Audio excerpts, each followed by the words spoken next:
வணக்கம், நான் justice.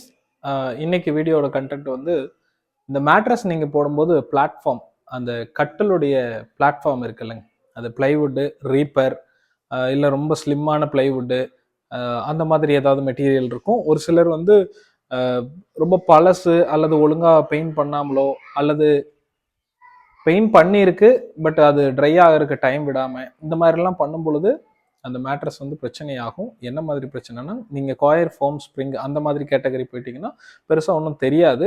But நீங்கள் ஒரு 5 வருஷம் இல்லை 3 வருஷம்லாம் அதை யூஸ் பண்ணிட்டீங்கன்னா அதுக்கப்புறம் அந்த மேட்ரஸை திருப்பி இன்னொரு பக்கம் யூஸ் பண்ணும்போது கண்டிப்பாக அது ஒரு அன்இவனாக தான் இருக்கும். அந்த இடம் டேமேஜ் ஆயிரும். அது ஒரு பிரச்சனை இருக்குது.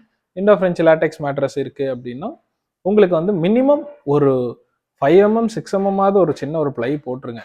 ஏன்னா ஒரு சிலர் இந்த ரீப்பர்லாம் வந்து அந்த 3 இன்ச்சு 2 இன்ச்செல்லாம் இருக்கிற மாதிரி நல்ல கேப் எல்லாம் விட்டுருவாங்க. அப்படி விடும்போது அந்த மேட்ரஸ் அழுத்தத்தில் அந்த இடம் சீக்கிரமாக டேமேஜ் ஆயிரும். ஒருவேளை அந்த மேட்ரஸை திருப்பி போடும்போது அது சரியாகிறதுக்கு டைம் எடுக்கும்.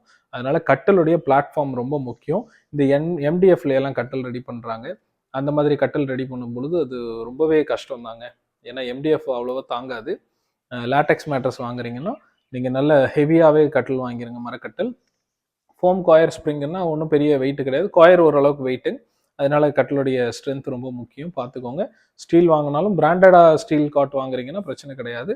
லோக்கலாக ஸ்டீல் காட் வாங்கும்போது அதோட மேக்ஸிமம் லைஃபே ஒரு 5 வருஷம் 8 வருஷம் இல்லை 10 வருஷம். அதுக்குள்ளேயே கொஞ்சம் கொஞ்சமாக டேமேஜ் ஆக ஆரம்பிச்சிடும். நடுவில் வந்து அந்த டென்ட் விழ ஆரம்பிச்சிடும். அது எல்லாம் ஆகும் பொழுது மேட்ரஸும் டிஃபெக்ட் ஆகும்.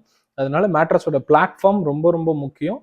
அதனால அந்த மேட்ரஸ் பிளாட்ஃபார்ம் ஈவனாக இருக்கிற மாதிரி நல்லா ஸ்ட்ராங்காக இருக்கிற மாதிரி செக் பண்ணிட்டு நீங்கள் அதுக்கேற்ற மாதிரி மேட்ரஸ் சூஸ் பண்ணுங்கள். ஏன்னா மினிமம் ஒரு 3 பேர் 4 பேர் தூங்குறீங்க கிங் சைஸ் காட்டில் அப்படிங்கும்போது ஒரு 200 கிலோ நம்ம வெயிட்டே வந்துடும். அப்படிங்கும் பொழுது மினிமம் அந்த காட் வந்து ஒரு 300-400 கிலோ வெயிட்டை தாங்கக்கூடிய கெப்பாசிட்டி இருக்கணும். அதுக்கப்புறம் ஹைட்ராலிக் காட்லாம் இருக்குது. அதை பற்றி வீடியோ என்னன்னாலும் சொல்கிறேன். மேட்ரஸ் போட வேண்டிய அந்த பிளாட்ஃபார்ம் ஹெவியாக இருக்கிற மாதிரி செக் பண்ணிக்கோங்க. இந்த ரீப்பர் கேப் இருக்கிற மாதிரியெல்லாம் தயவு செஞ்சு அந்த காட்டை அப்படியே விட்டுறாதீங்க, ஃப்ரீயாக விட்டுறாதீங்க. பிளாட்ஃபார்ம் ரொம்ப முக்கியம். தேங்க்யூ.